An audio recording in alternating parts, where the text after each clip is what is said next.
Welcome, everyone. I see many familiar faces, but if you don't know me, I'm Meg Disler. I'm the director here at the St. Joe Community Health Foundation. Working alongside of me here on all of our prenatal and infant care network are two members of the St. Joe team, Angela Stanley, who's our vulnerable populations manager, and you'll hear from her in a few moments, and also Mark Burkholder, who is our man behind the camera and our multimedia coordinator. So you may be the only man in the room, Mark, but we're delighted you're here and helping it to go smoothly. Well, today I think is a great topic. When we're choosing topics for the Prenatal and Infant Care Network, we have a wonderful advisory board who shares with us what are some of the challenges they're seeing that we could advise or share information on to help more pregnant women, new parents, new families struggling with resources. How can they use the local network in this community? What do they need to know about this topic? And it was a pretty strong vote that the housing situation in Fort Wayne, which is probably a surprise to nobody who's joining us, is a serious issue for many of the new families in our community. So we put together a group of really well-informed individuals from different perspectives on this question today. And we hope to have a great conversation about the seriousness of the issue, but also some of the different strategies and solutions that are working that are helping families. As we go through this with all topics in the Prenatal and Infant Care Network, we often like to know the community of people in the room. And as a webinar, it's a little harder for everybody to introduce themselves easily when we have so many individuals. So we are going to ask you to please go ahead and put in the chat box your name, your organization, and if you have an announcement or some simple thing you want to put in there, feel free to do so. And we will have time for some announcements at the end. But to open the conversation this morning, I'm going to let my colleague, Angela Stanley, give you a polling question that we want some feedback from you all to begin with. So this is going to be a little interactive this morning. So Angela, do you want to kind of introduce that? Sure. Yeah, so I know we're on a webinar, so we want to keep you all engaged and make this a little more interactive. Normally we'd like to be in person, but things were booked. So we had to kind of pivot and do things this way. And also as we go through this, there might be time to ask questions, but also feel free to put those in the chat and I'll make sure those get asked. But yeah, so we just wanted to kind of start with our first question. We're calling this, is Fort Wayne really the most affordable city? And that's what we want to kind of put to you. Is Fort Wayne, in your opinion, the most affordable city for housing? And as you're answering that, we have a second question, thinking about the rise in housing costs. Have those housing costs directly impacted you? And then thinking about the folks that you're working with, has a client advised you in the past 6 months that they have been unable to afford their rent or find affordable housing, or that they need help? Just to kind of gauge what you all are dealing with. Yeah, so it looks like most of us agree that Fort Wayne used to be affordable, but not anymore. Followed by it's no longer an affordable city. And the majority of people saying that they have been directly impacted by the rise in housing costs.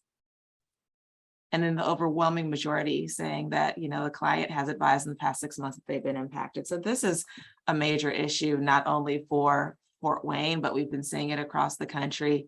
And hopefully today we can get a better understanding of what's going on, why it's going on, and maybe find some solutions to help you and to help the folks that you're serving. All right, well, we will jump into our speakers because we have a great lineup, but we wanted to have this from different perspectives. So everybody is pretty well informed on the topic, and we want Erin Norton, our good friend who oversees women's and children's health work from Parkview, and to talk, who also heads the Fetal Infant Mortality Review, or FEMR, task force in the community. Footprints, all of you know she wears many hats beautifully. But Erin, do you want to give us a little sense on the background of why this topic is so important? Yes, Meg, absolutely. Thank you, everybody, and good morning. First of all, I just want to mention that having a place to live, you know, if you imagine Maslow's hierarchy of needs, this is a basic human need. And if you don't have it, it's going to cause a really significant amount of stress in your life. And then also for the population that we're all discussing today, families who are pregnant or have a new baby, this can be a very volatile time for families, even in the best of situations. Even when everything's going well, it can be a stressful time. So for families who have a lot of social needs, it is even more so. And so I want to share just a couple of examples. They're not going to be really specific. I want to make sure I'm maintaining confidentiality, but how housing can really affect families and lead to adverse outcomes such as fetal and infant death. The first is, imagine if you're a young woman and you maybe are in a relationship with your significant other, and you're staying at his family's home, his mother's home, and now you're pregnant. And again, it's a volatile time. Maybe the pregnancy is unplanned and you're starting to argue with your significant other. You're really at the mercy of his family to let you stay there. So it can be, you might have to change what you're doing, maybe not really make choices you would otherwise make if you're reliant on his family for the roof over your head. And another situation is, let's say that another kind of example that we've seen is maybe you are renting just a bedroom in a home, and everything might not really be signed contracts, official, and now there's a leak in the roof, and this leak in the roof has now damaged a lot of your possessions. It's gotten your clothing wet. There's not a washer and dryer. You have to make extra arrangements, extra costs to go have your clothing cleaned at the laundromat that you weren't expecting. And maybe it's gotten so bad that you have to find an alternative place to stay for a week or two. Now this, since it's not an official contract, it's not an official lease or rent situation, you're just kind of at the goodwill of somebody else, you're having to pay double rent for a while. And if you're already stretched, this is going to mean that you can't afford to do other things. You might have to pick up an extra shift at work rather than go to a prenatal appointment. You're put into a lot of situations where you have to make choices to meet this basic need. That means that your health is at risk. And these are the kinds of things that we're seeing, where if families don't have a stable, safe place to live, they're in situations where they're having to make decisions that ultimately lead to bad outcomes. So that's really why I think this topic is so important to talk about today, and to really also try to find some solutions and learn about what those are, because we are seeing bad outcomes where housing it plays a role. So thank you, Meg, and thanks to the PIC Network for letting me share really what we're seeing and how serious this problem is and how it relates to fetal and infant health. Thanks. Erin, your stories always ground me beyond the numbers as to the lives that are impacted by it. I see a note in there, Paige Wilkins with Healthier Moms and Babies. You wanted to add something. I did. So we were working on a housing project a few years ago and kind of dug into our data to see what the need for housing was and how it impacted pregnant women specifically. And we have such great birth outcomes for the women that we serve, who all have, they are the highest risk in our community. And the fact that our preterm rate is half of what the county's preterm rate really speaks volumes for our services. So, but what we found is that So I think the year we did it, only 6% of our babies were born preterm. But out of those 6% of babies who were born preterm, 30% of them came from a household, they were considered housing unstable. And we talk a lot about stress and how stress is really the leading cause of preterm birth. And when you think about if you're couch surfing, if you're living in a shelter, as great as a shelter may be and the services that they're providing, it's still stressful for the mother to be living in a shelter. Or if you're living in a car, all those situations, that just not only impacts your ability to go to prenatal appointments, but the stress that it's causing on your body is by far the most critical thing that's happening during that time. And then that also then impacts the development of the baby after the baby's born.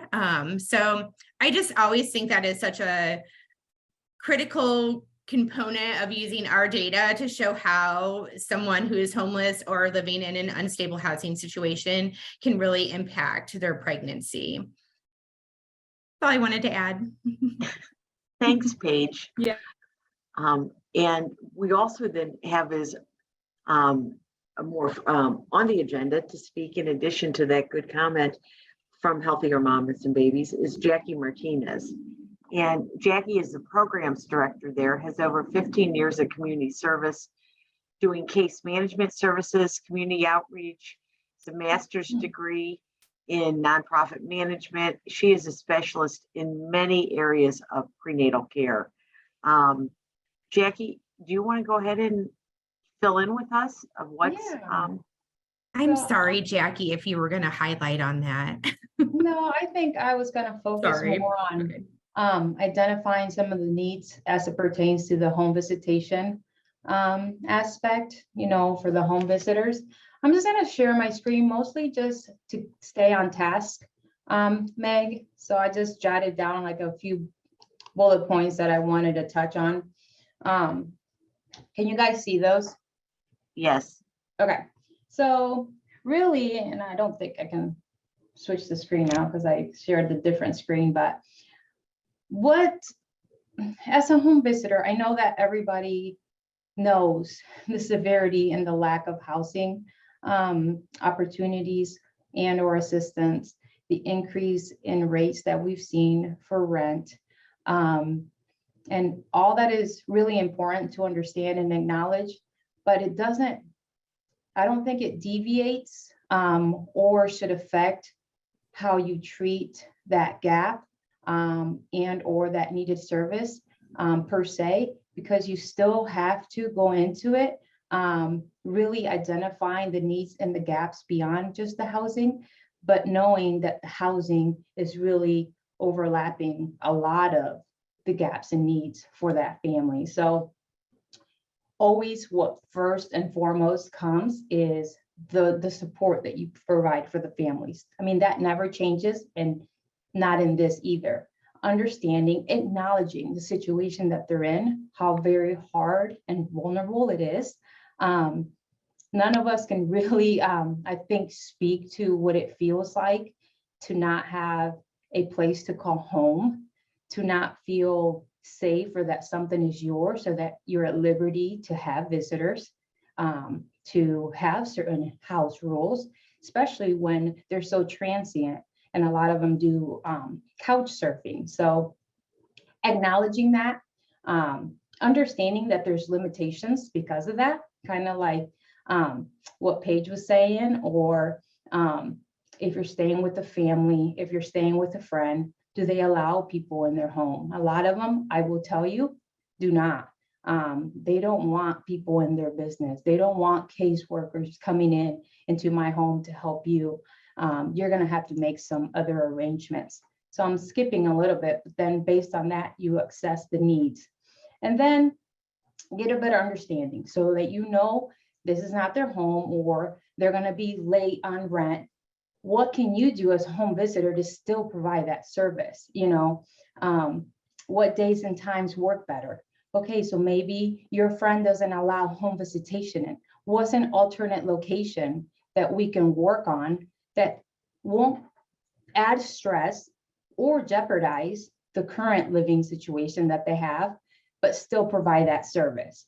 So I know for us, we use our office space, library, anywhere that they can get to without then adding the barrier of transportation. So that was one of my main points that I really wanted to touch base on.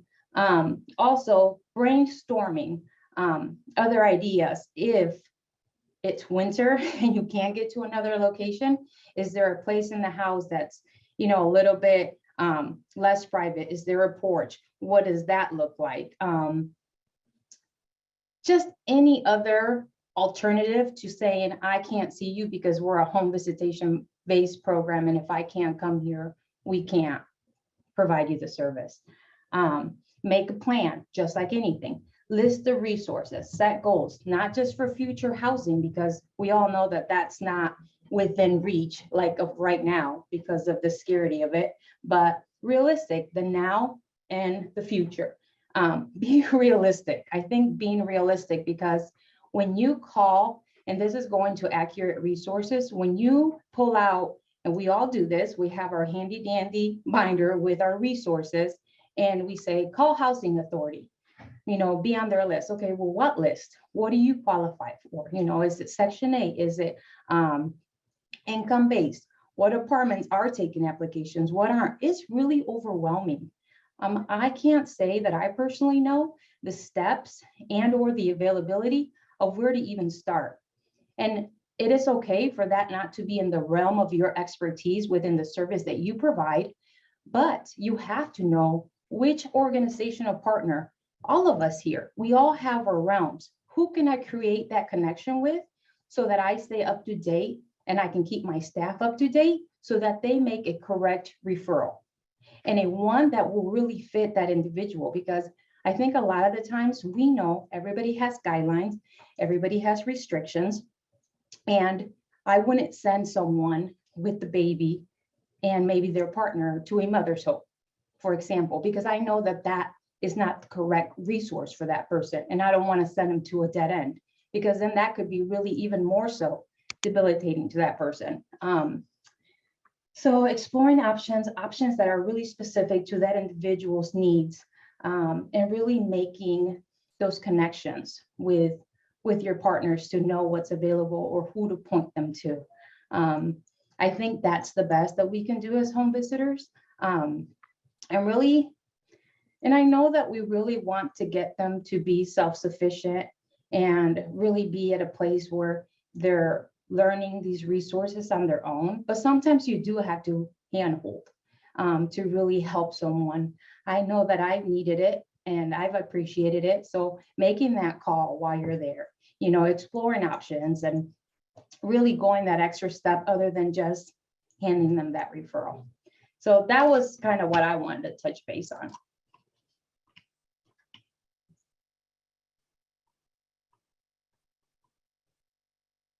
Thanks. I had to get unmuted there. Thanks, Jackie. It's good grounding and to remember again the role. How do we connect people? I think it's one of the most important services we can all provide, keeping each other connected with those resources and the right resources. So we're going to kind of keep working through our list. And I want to encourage anybody, if you have a question, please feel free to put it into the chat. Angela and I are both watching that as she's got that in there. And we will make sure that we raise yours or raise a hand and flag us so that we can have any dialogue. The next piece of this we thought would be helpful for this another dimension is to understand a little bit about the housing trends and Fort Wayne's affordability. And Rachel Blakeman, who was the director of the Purdue University Fort Wayne Community Research Institute, and is headed up since 2017, has a great background in really studying the trends, has worked on a couple of studies I know in this area, and brings a great deal of expertise and data about what's going on locally. What are the numbers and the facts behind here? So Rachel, I should also add, she's also one of my bosses and Angela's at Mark's, as she serves on our board of directors here at the St. Joe Foundation. So thank you for that as well, Rachel. But can you share with everybody a little more of the data behind what's going on? Sure. Thank you, Meg. And I see lots of familiar faces. So I serve on the St. Joe Community Health Foundation board. I'm working with the team at Healthier Moms and Babies on some work and work with the YWCA on some grants and whatnot. So I see a lot of familiar faces. I just want to be clear. I'm representing myself today, the CRI, so I'm not here on behalf of a client. But let's take a look at some data. And I'm going to go ahead and try to share screens and see if we can be clever like that. All right. So while we're doing this, let's go ahead here. I always like to start my presentations that I'm your lawyer, but I am a lawyer, but I am not your lawyer. Today's information is not legal advice, and we're not forming an attorney-client relationship. So we can get that out of the way in case if the Indiana Supreme Court's Disciplinary Commission has a question. So what I always like to note with people up front is that they're very much like, well, what's happening right now? What can you tell me? And actually, I don't have any real-time data. So I'm thinking what you're hearing from your clients today, last month, what you hear from them when you meet with them after the new year, we aren't seeing yet. And this is because there is the time lag for federal data. And so sometimes when I do this part of the presentation, sometimes I have that little triangle of cost, time, accuracy kinds of things. You only get to pick two. Well, in this way, we actually only get to pick one, which is accuracy, which means that there's a time lag. So what we're going to be looking at here is the surveys are collected throughout the year. And these are from the American Community Survey. We'll talk a little bit more about this. So the 2022 data, what you're seeing from your clients right now, we're not going to see until September of 2023. So we're about 10 months out from seeing that data. And so then somebody's going to say, well, I've seen reports online about what's happening right now. And like, I don't know, I would say like apartments.com, do they come out with something saying what they're seeing? And this is where I always give a caution about using private or proprietary data sources. So we have things such as selection bias.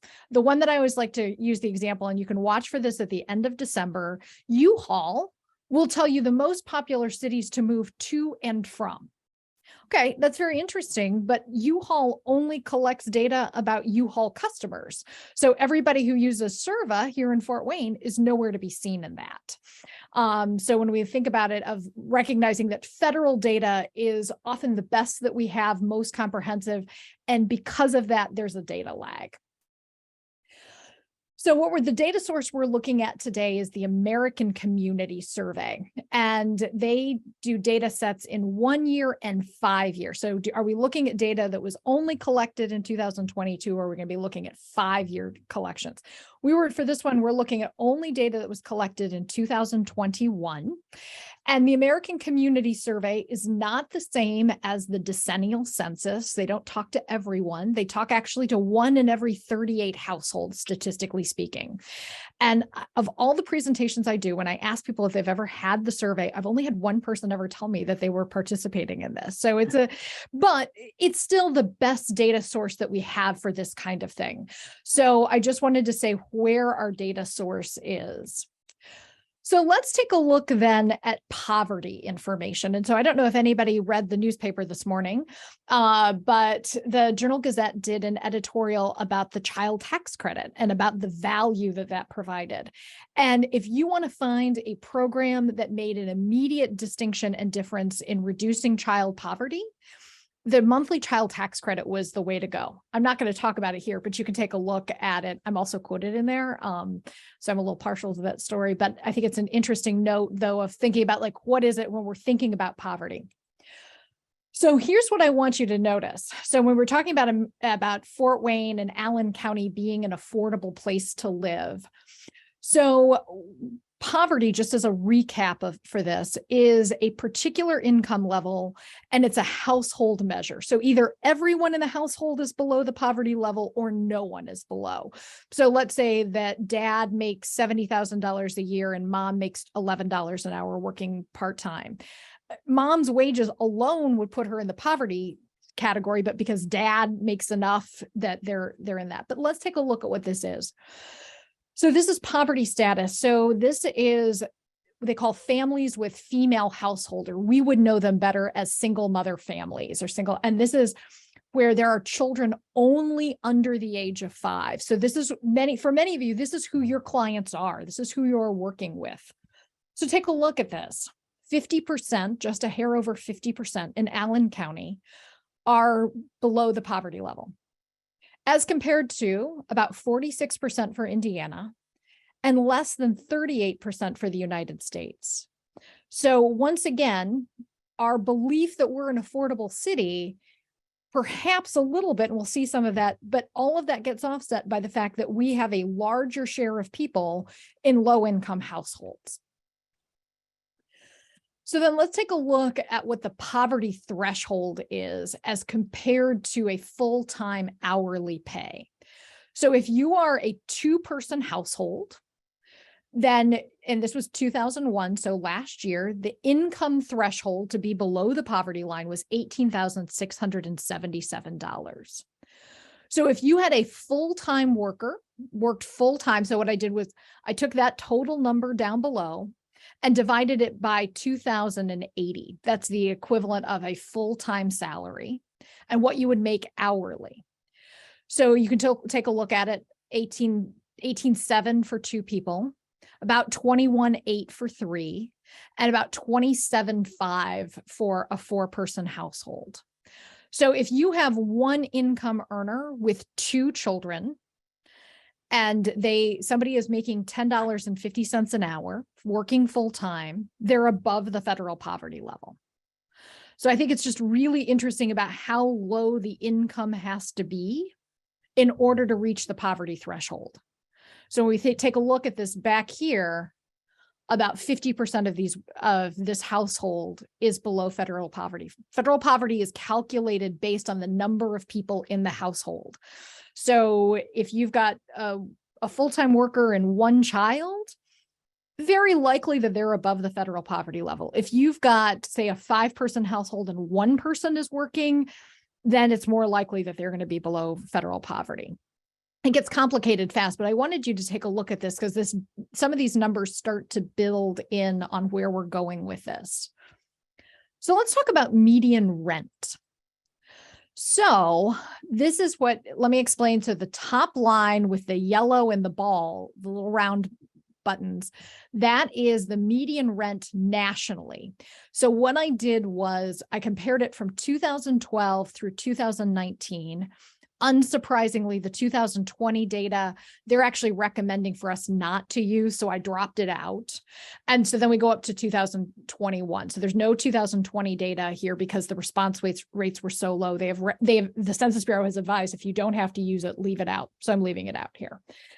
So you can take a look at that. So the top line is the federal median rent or the national. Then in the middle, we can look at it of what it is, Indiana. And then the bottom is actually Allen County with a little square. So the triangles are Indiana.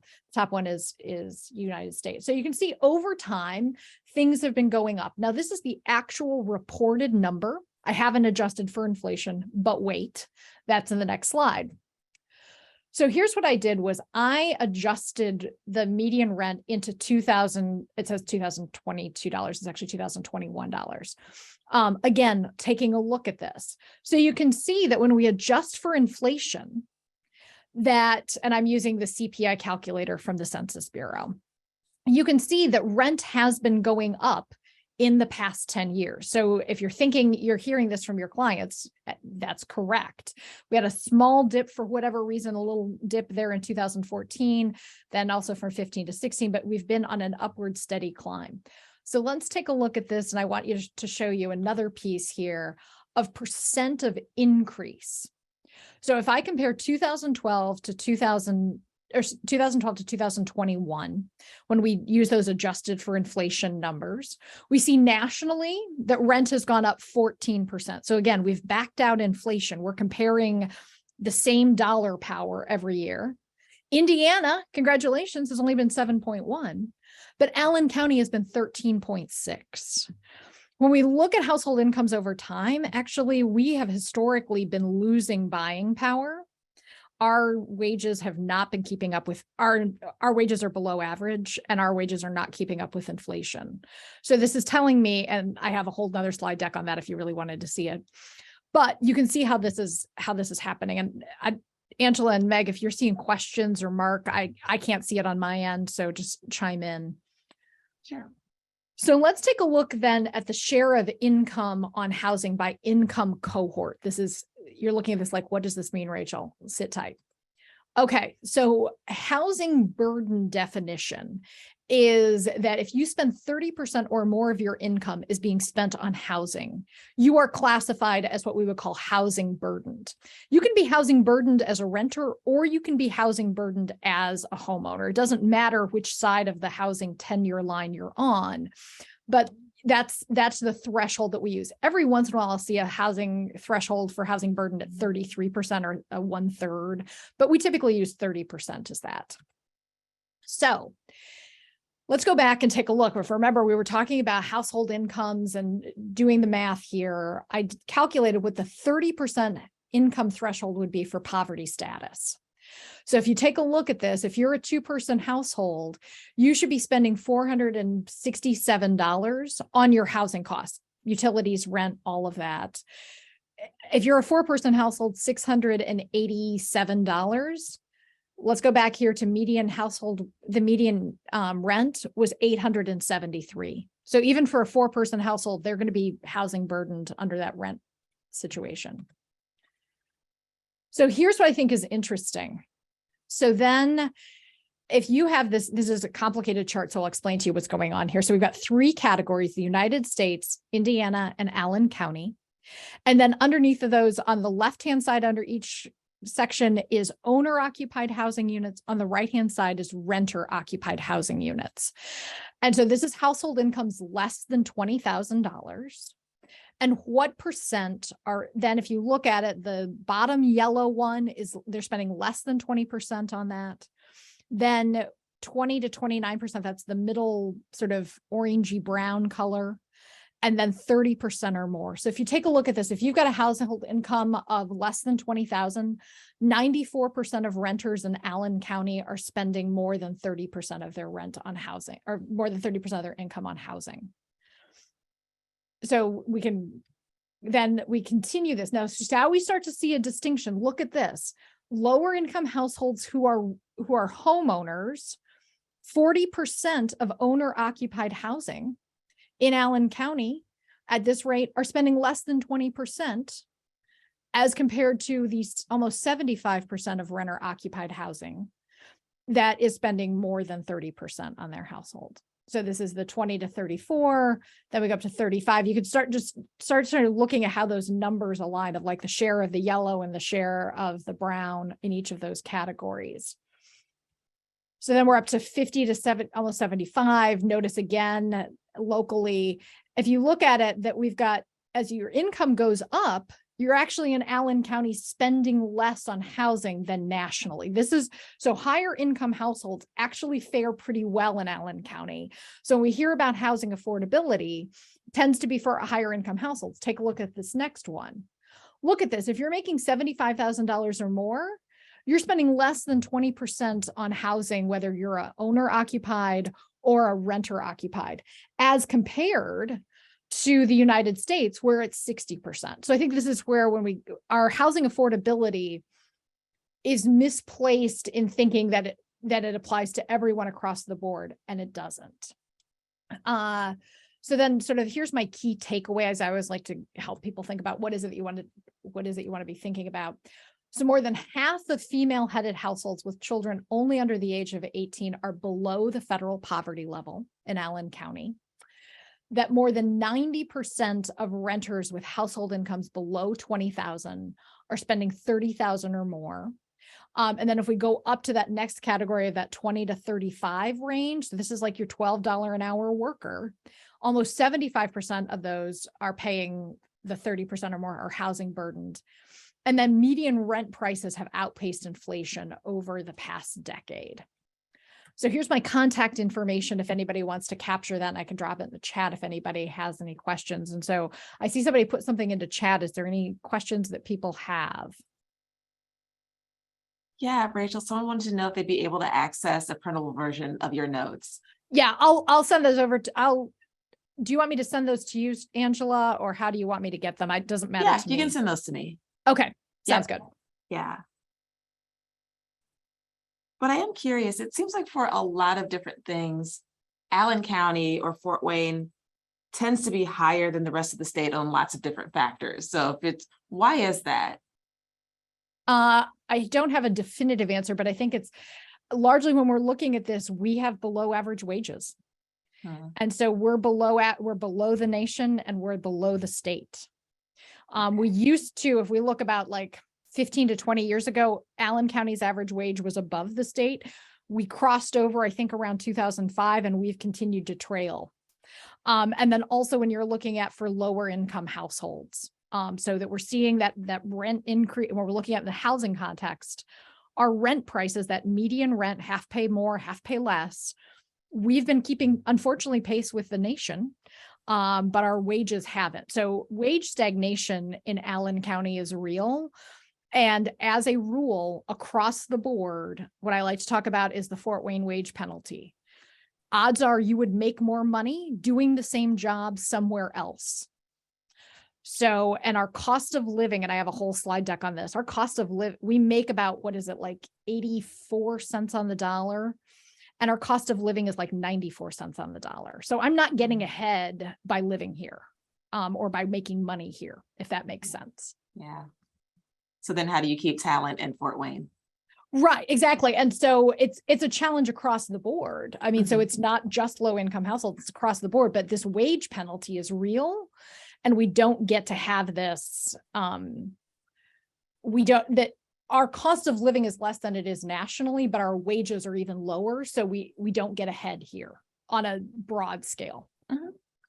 So yesterday I was at the Greater Fort Wayne Inc. Legislative Luncheon, and it's just such an interesting conversation because the views are two very different views. And one of the things that they were discussing, and it is a priority of Greater Fort Wayne Inc., of Northeast Indiana Regional Chamber, and every single one of the legislators that were up talking were discussing how we need to keep talent here.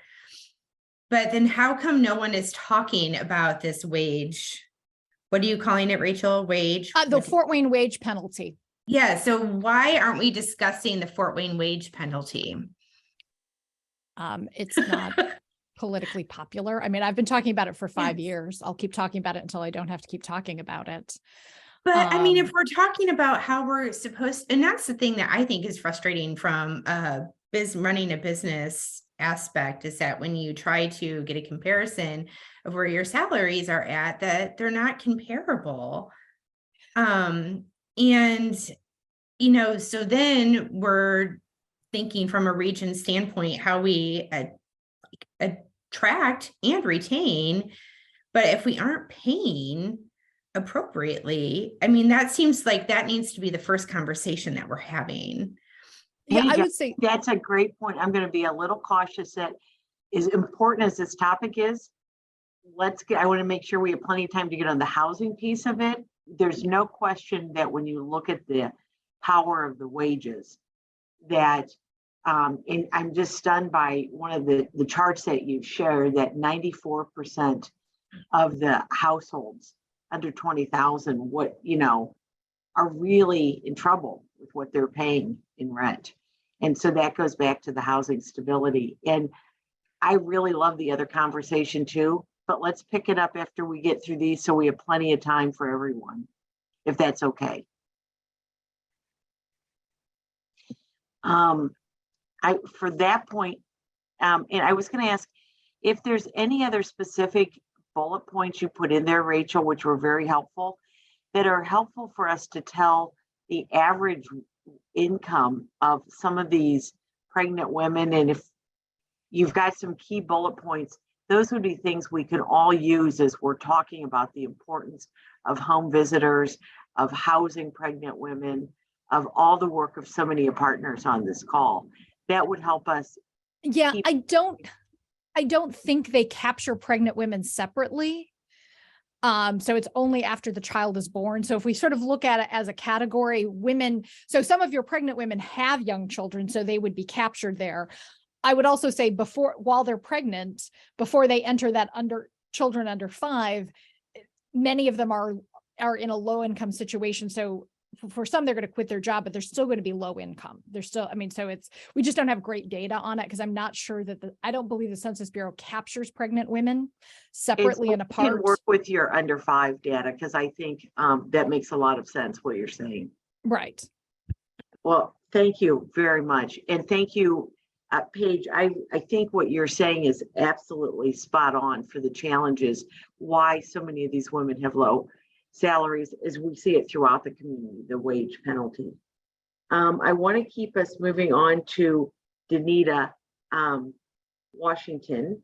And Denita, you've worn quite a few different hats in this, from a township trustee, from working in Fort Wayne Housing Authority, your own journey.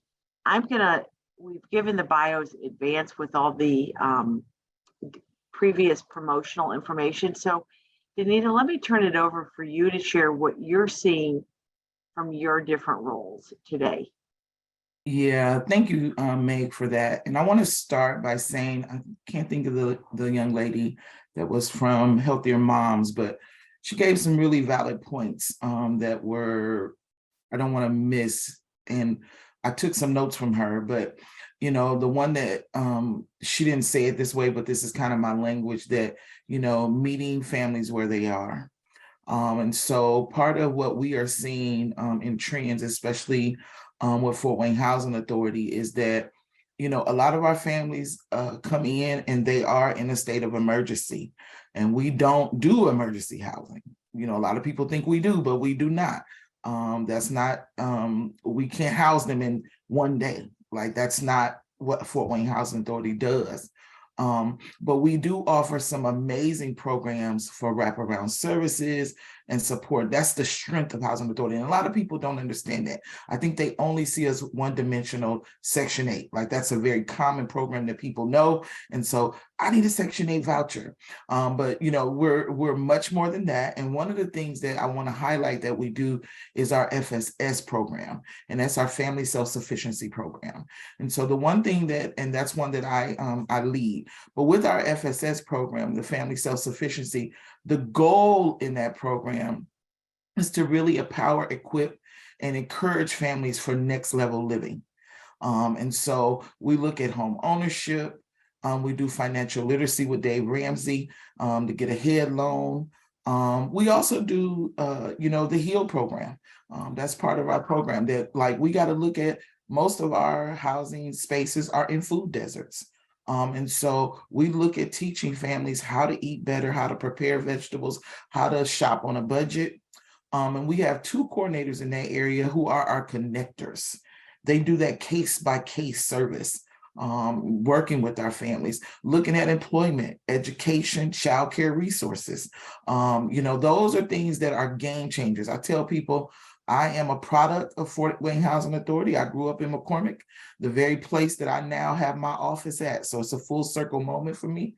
I tell people, I think it's not so much the degrees that I have. I think it has been the experience and exposure of what I grew up as to my gift. And so being a teen mom of 2 boys, grew up in public housing. I did graduate high school. I had my son on July 1st. Graduation was July 3rd. So I missed graduation. But places like Ivy Tech were pivotal for me. Places like Head Start. I tell people I do a program, a subject now called the F words of Head Start. I'm on their board. But the F words are, it was my first parent-teacher conference. It was my first travel on a plane. It was my first. So those are things when I look at families that we serve, we're going to be some of their firsts. It's possible. And it's the game changer to connection. So I'm saying all these things so you guys can understand that some of the services that you do are the game changing moments. That's what it was for me. My son, think about it, I had him at 16. I was 20 at his first parent teacher conference. And so I didn't understand, I didn't know, but Head Start gave me an understanding of when I go into the space, what I need to have, how I need to dress, how I need to be equipped to answer questions and ask questions about my son's learning. So these are all programs when I tell people to meet parents where they are, that's what we mean. You got to meet families where they are at. Not all of them are going to come to the table well educated. Their school experiences are different. Because think about it, if you had a kid at 16, I was blessed, I had family support, but that's not usually the testimony of most people. So the people that we are all servicing, they have issues. They're coming in with great issues. And so services are critical. I think the other thing is, and man, we have to lead with love. When people come in to get our services, they're going to sometimes be combative. They're going to kind of sometimes not understand processes and procedures. They want a Wendy's right now fix. Give me the burger and I want it hot and fresh. And sometimes they don't have the funds for the burger. And so gaining understanding when you're servicing these families that this is kind of the mentality sometimes. But that lead with love concept can break it down. And at Township, I'm telling you, we have changed and turned that Township around because the combative behavior, we get past that. And we've learned to see the total person beyond that. A lot of them, again, I have to be honest, we're dealing with addictions.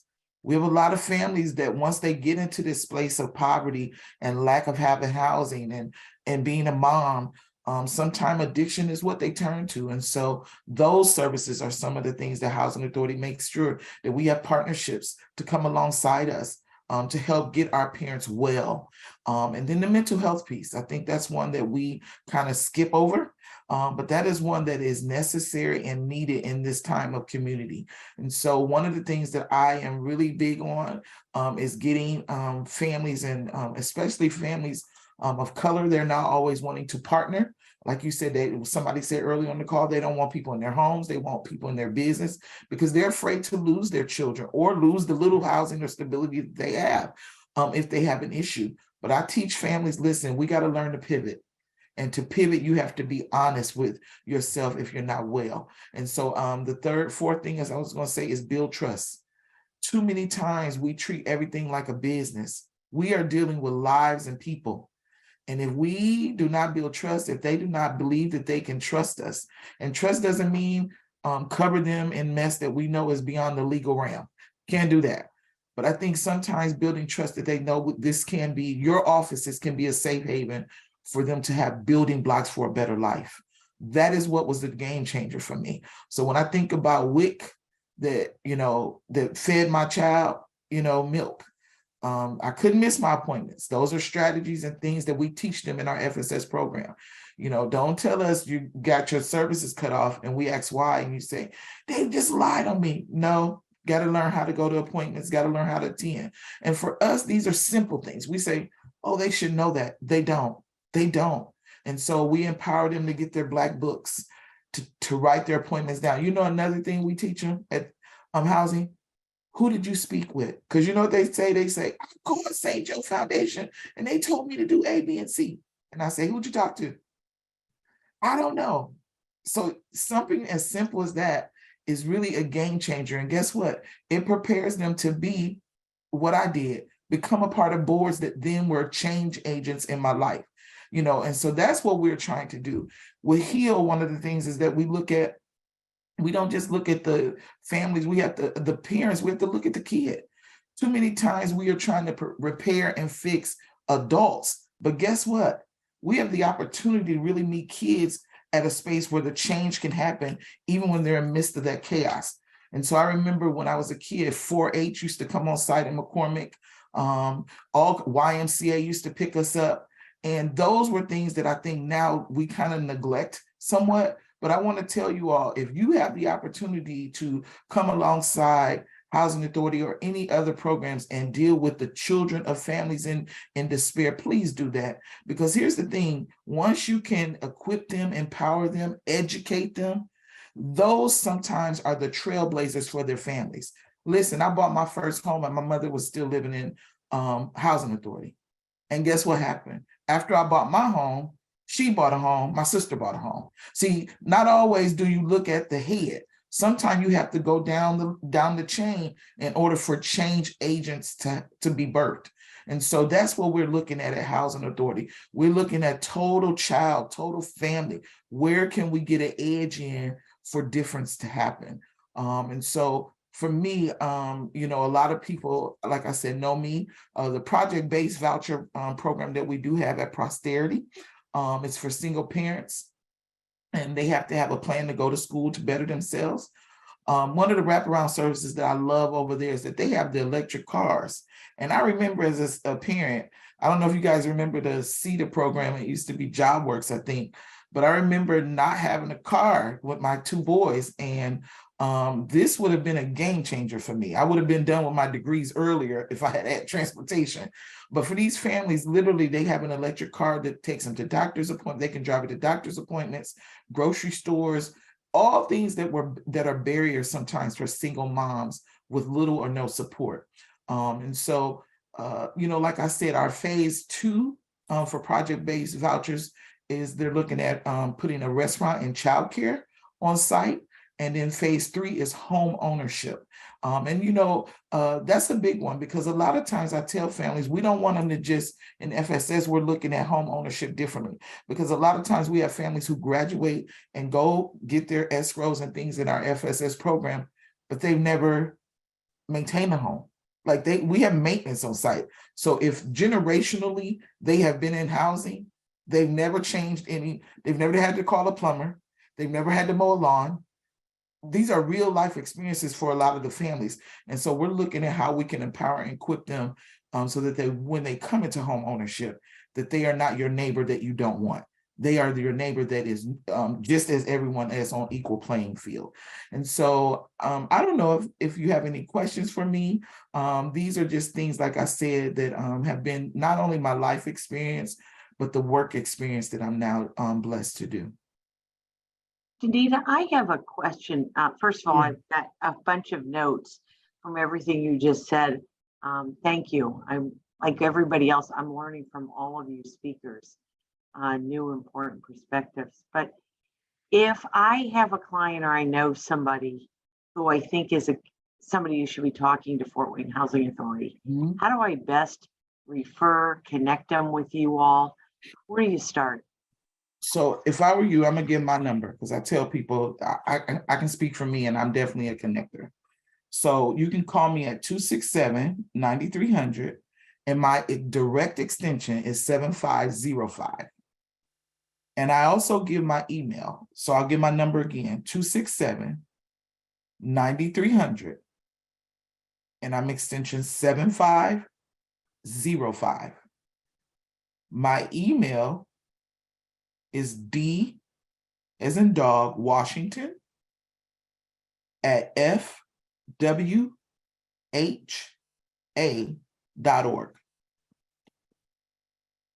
Oh, yep, I can. Somebody asked me if I'll type it in the chat. I can type and talk, but when I'm done talking, I'll definitely type it in the chat. And then one of the other things I wanted to say really quickly is that one of the game changers for me too was, I look at, I don't know if anybody knows Liz Oberly. She worked at Snyder High School when I was in high school, but she was like a teacher. And I want you guys to all understand the power of one. It only takes one person. When I became pregnant in high school, instead of her shunning me, she supported me. And I think that was a game changer for me to complete high school instead of just dropping out, as a lot of young people did. And so I want to make sure that, you know, we all understand that sometimes, you know, I just got an award with Ivy Tech as an alumni distinguished graduate. And my mom at 75, when I take her into the room, you know, at 75, they say what they want.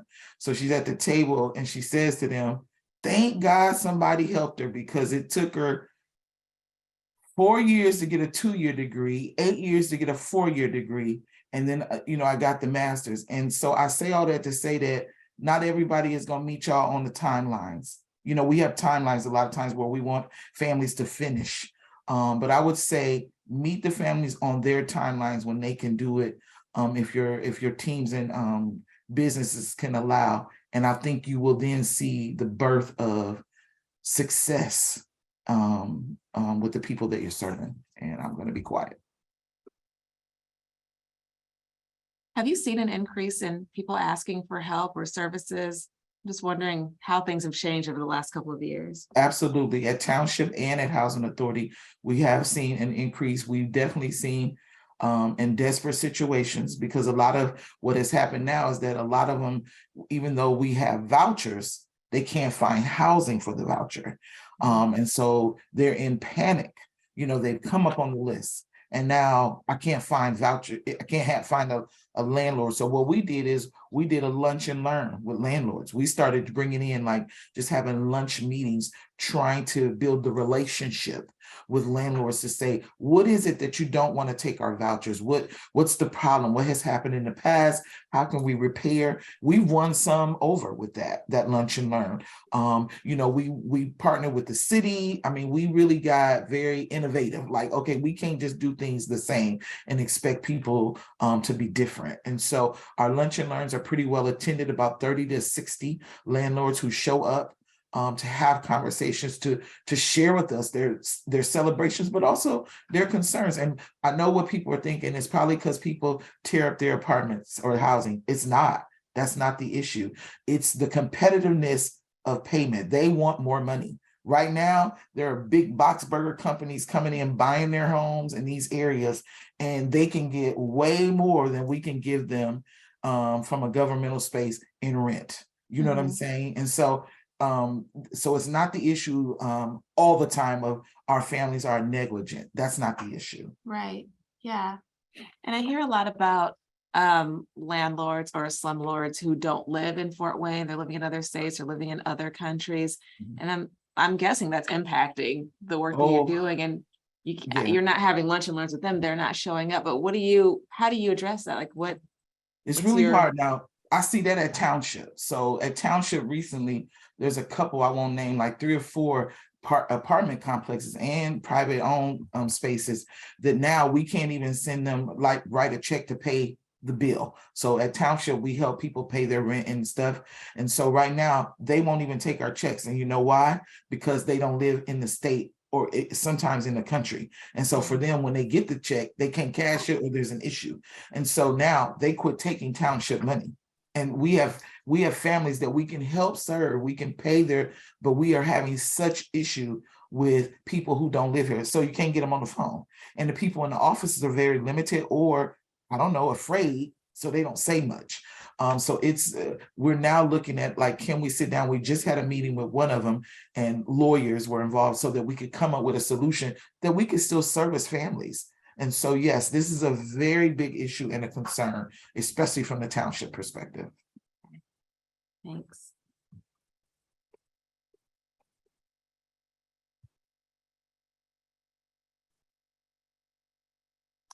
Meg, you're muted. Thank you. Sorry. Any other comments on or questions for Denita?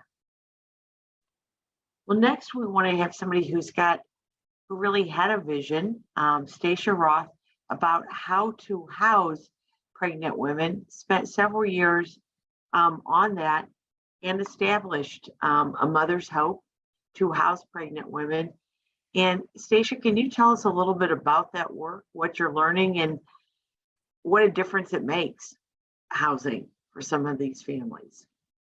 Yeah, absolutely. Well, thank you for having me and inviting me. I just want to speak to something that Denita said. I'm very excited to hear that those conversations are having with that you're having with the landlords, and really just taking that initiative to do that, because I didn't know that was happening, and that's just beautiful. So very excited to hear that that's happening, because that's definitely something that our residents face. So for those of you that aren't familiar with the Mother's Hope, we are a shelter for pregnant women or maternity home. So women come to a Mother's Hope when they're pregnant, and they can remain in our program for up to baby's first birthday. Most of the women don't stay that long. They actually usually stay about 6 months. Recently, we have had several women that were remaining in the program longer because they had received a voucher, but experienced exactly what Denita said, that they weren't able to find a landlord to take that. So it took a little bit longer, but of course they were able to remain here in our program until they were able to find housing and transition out. So We often talk about how A Mother's Hope, although we do provide shelter, that we are very much a program. We recently had a resident say that you don't just get to sleep here, you have to work really hard to stay here. So I thought that was a good way to describe it. So I'll definitely use her words. We can house up to 8 women at one time currently. We are actually looking at expansion possibly in the next couple years, just recognizing the incredible need for our program. So a little bit about what we do focus on shelter and health, education, employment, life skills, and support. Those are the areas that we focus on. Those are a lot of areas that all of you focus on and what you're doing as well. But our structured program is really focused on helping the women that we serve find hope and healing, but also finding stability. And a large part of that finding stability is finding stable housing. We all know that, and everybody's talked about it on this call, that when your housing is unstable, everything's unstable. If you don't know where you're going to sleep that night, or if that person's going to let you stay there, or if you're going to be, staying in somebody's home where their home is really unstable, it's just that lack of consistency is so incredibly stressful for the families that we serve. And if you don't have that basic need, what do you do? So I'm grateful that's something that A Mother's Hope is able to provide, but while we have them here, why not work on everything else too, right?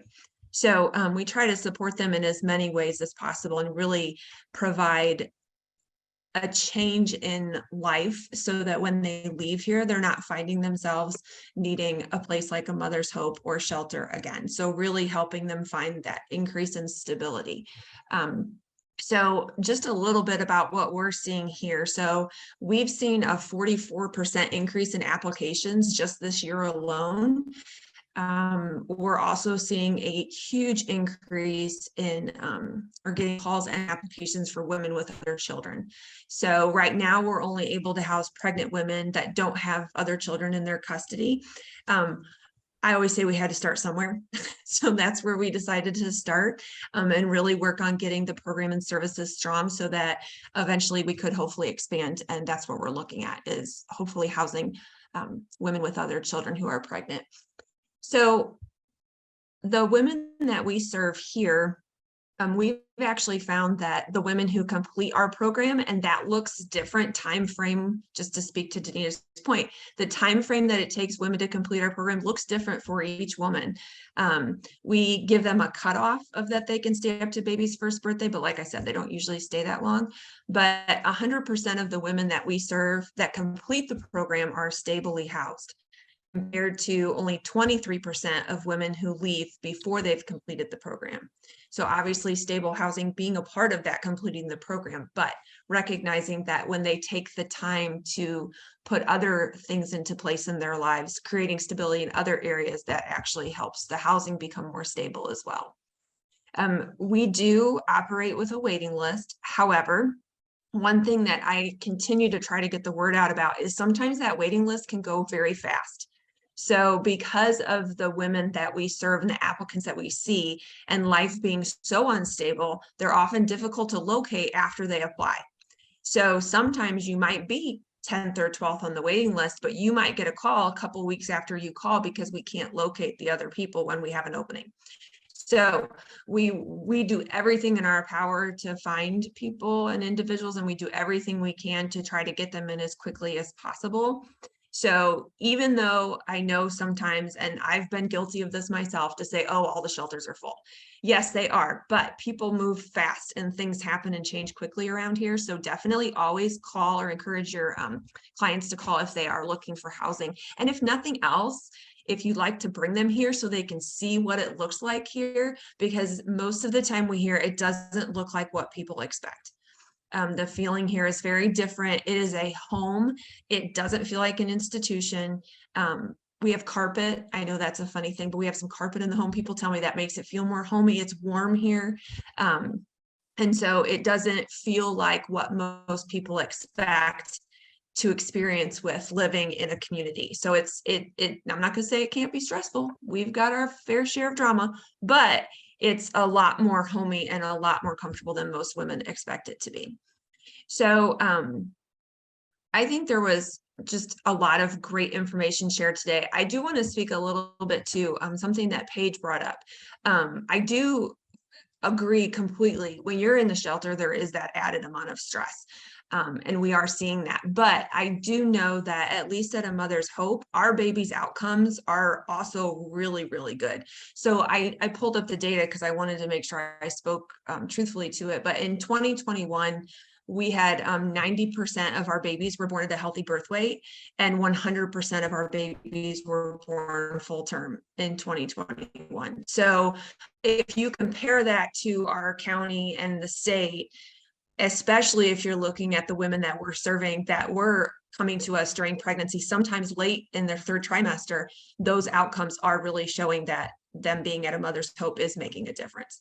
So I just wanted to speak to that because I think those are some of our greatest statistics of seeing the health of these babies increase. And if babies' health is increased, that means mom's was as well.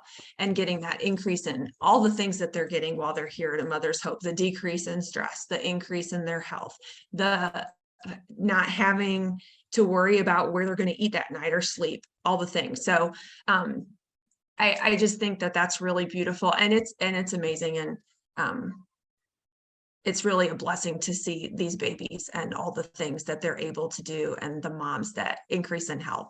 I always like to, I'll say this, something that is really cool that I like to do is that I will look at the picture that we take of the women when we do their intake compared to the picture when they leave. They often don't look like the same person. Now, some of that's because they're pregnant when they come in, and, you know, a lot of times you look a little fuller in the face when you're pregnant. But I have to say, it is amazing to see the difference in their faces. Not even just the fullness versus not, but really just seeing the glow they often have when they leave compared to when they got here.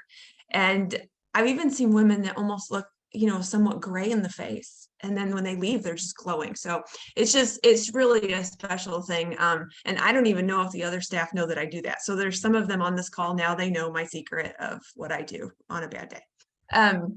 So I really felt like one of the things I wanted to speak to is I think the housing conversation can feel really overwhelming, especially for us here at A Mother's Hope, knowing that our housing situation and the rental situation in Allen County is so not good. But I really do feel like there's a lot we can do. And I feel like everybody on this call spoke to that. And one of the things I was going to speak to is that we do is right when they come in, we're having them apply for Fort Wayne Housing Authority. So we're doing it right away, even though we know they're not going to be prepared to leave the program probably for at least 6 months or more. We want them to get on those lists right away so that when their housing does come up, hopefully they can be able to use that.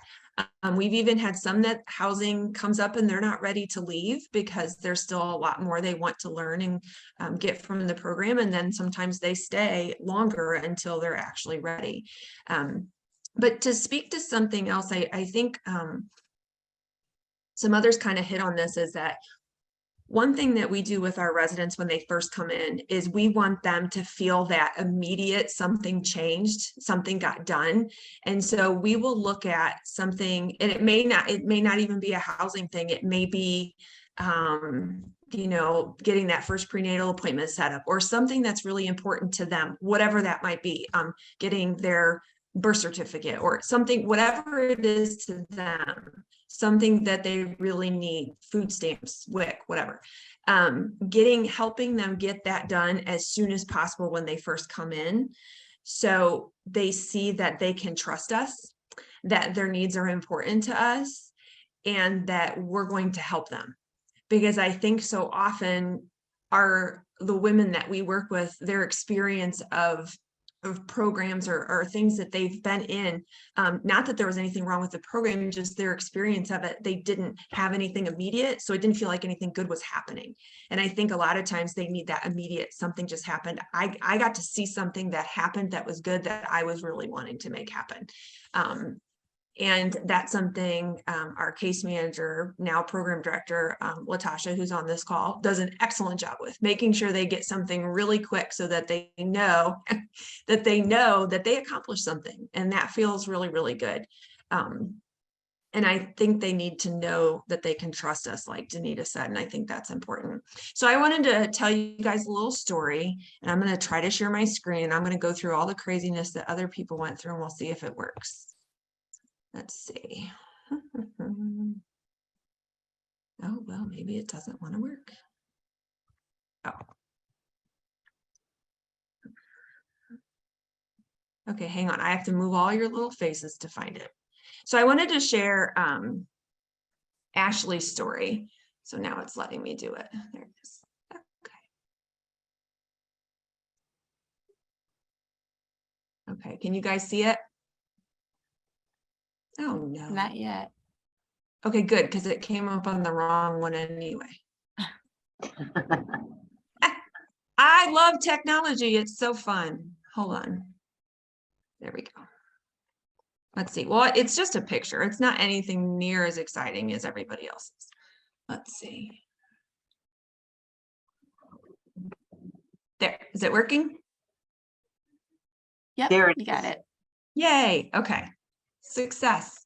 Okay, so this is Ashley and Easton. And Ashley, actually, before she came to A Mother's Hope, she had experienced the death of both of her child's fathers. So she had an 8-year-old daughter when she came to A Mother's Hope, and she actually found out she was pregnant with Easton after Easton's father had passed away. So she had experienced a lot of loss. After she had struggled with alcoholism through a lot of her adult life, but after the death of Easton's father, she had experienced a tragic relapse. She had also had some time in prison as consequences for her actions while she was intoxicated. And she'd actually had her daughter removed from her care and placed with some of the father's family members. And we experienced and saw how cruel, unfortunately, sometimes these individuals that had her daughter were to Ashley.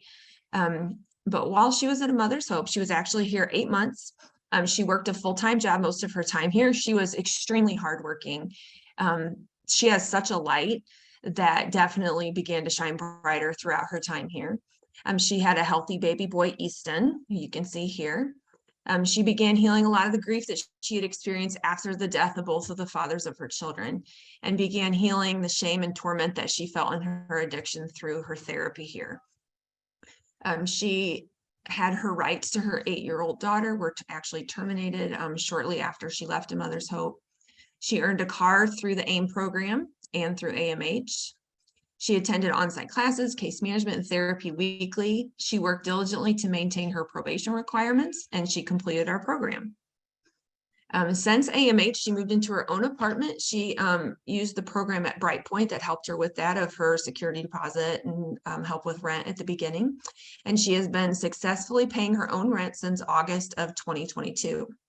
She continues to visit A Mother's Hope to use her points to buy diapers and wipes for Easton. And she always comes in to visit and hug each one of us, which is really fun.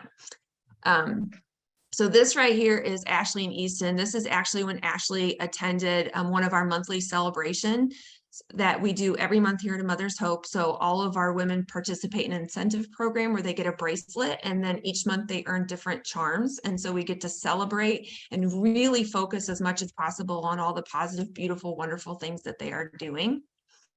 This is little Easton. This was one day his mom, Ashley, had returned for therapy. Ashley actually continued in therapy at A Mother's Hope even after she had moved out.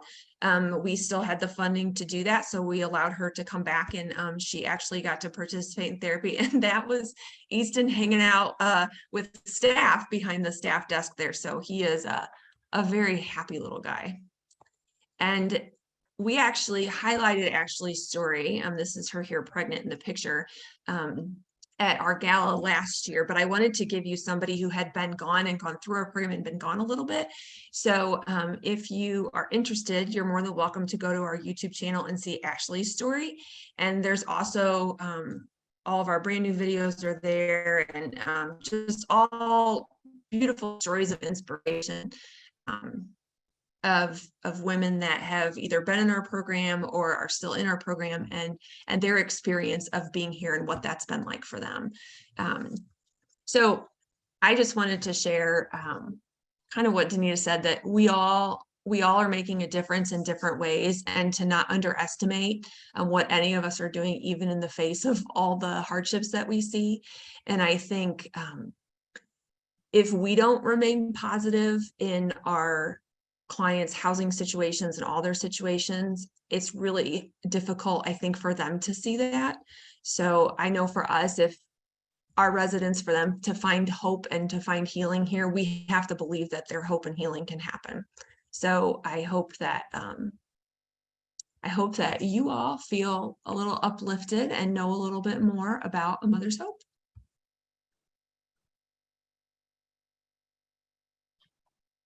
Wow.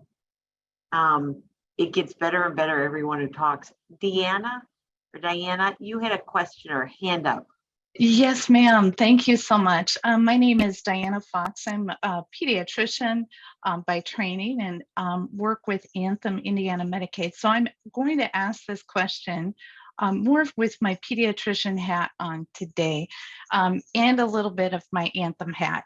And that is to ask the question, and this is for Denita and Stasia, is about the business strategy for housing pregnant women. I have been asked that question in the past, and I definitely see the mission behind it. I've taken care of families that have suffered from, inadequate housing in an urban area.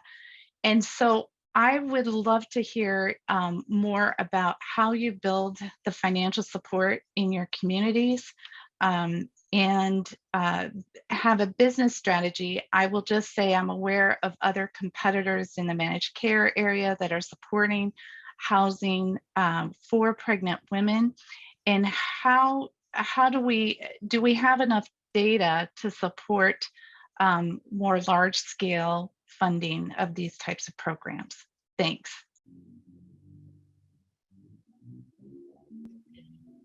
I will say that from our experience of looking at, we're part of there's a National Maternity Housing Coalition. So we get a lot of our national data as far as housing pregnant women from them, of what's going on.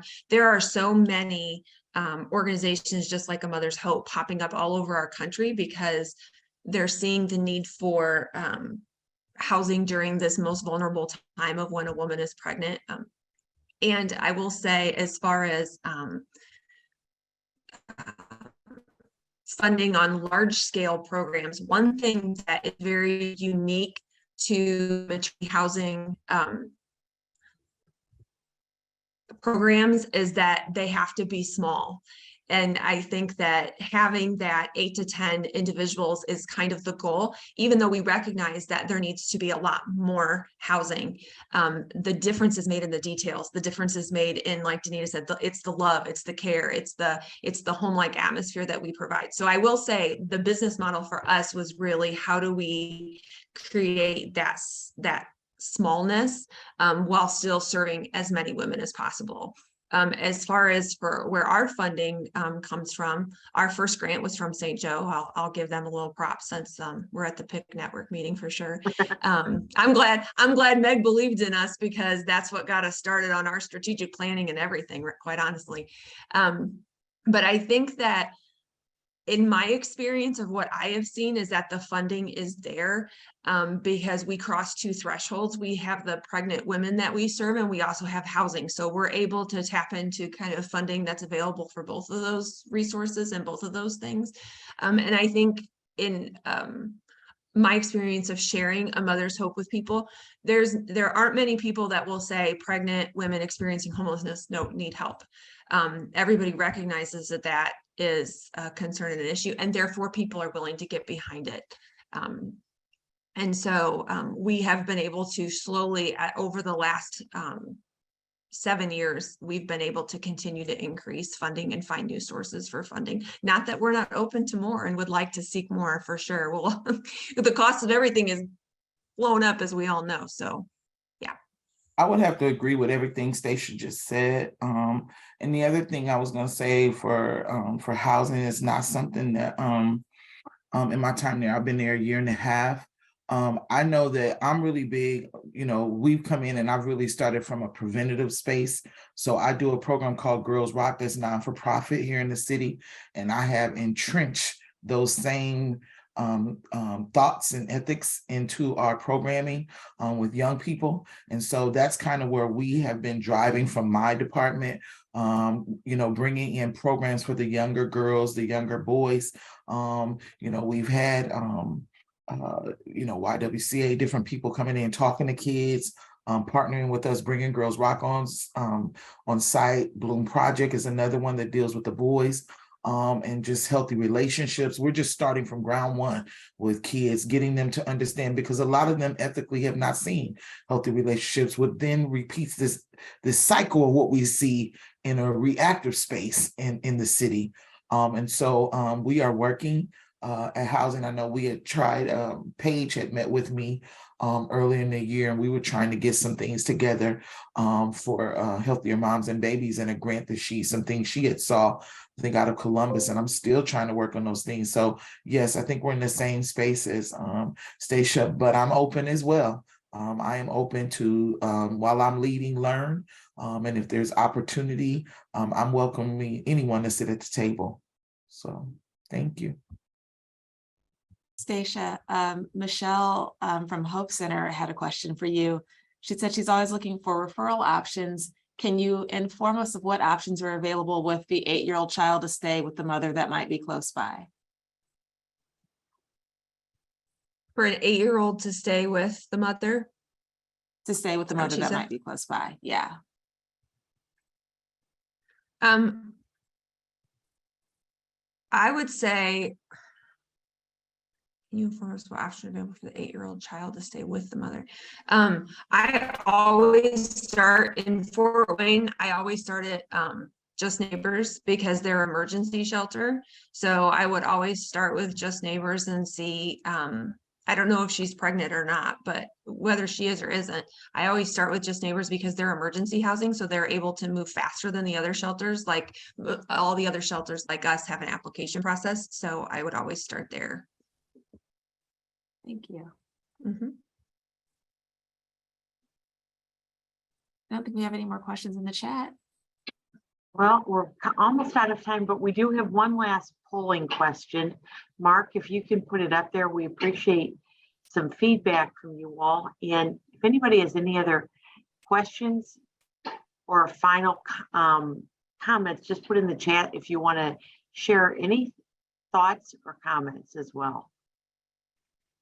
Or any announcements you might have from your agencies.